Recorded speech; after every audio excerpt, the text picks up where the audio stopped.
how to create groups in Instagram. So I'm going to show you how to create group chats in Instagram. So let's get started. So firstly, what we're going to do is simply open up your Instagram. So open up your Instagram, and once you've opened up your Instagram, so what we're going to do now here is you're going to go to your DMs on your DM icon, which is on your top right there. So tap on your DMs icon. So now what we're going to do next, once you're on your DMs here, you're going to click on the create new option, which is on your top right. So click on the create new option, and you have the option here. It says create a group chat.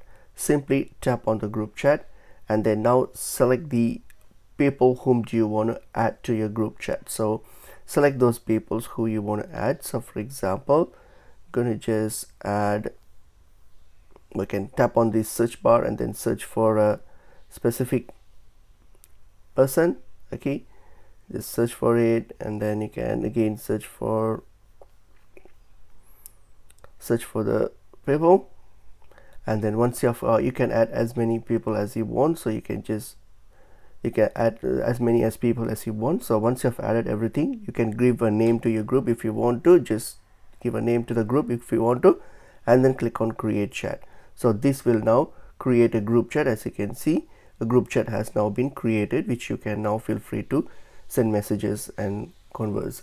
And that's pretty much it. Hope the video was helpful. I will see you in a new video. Thank you.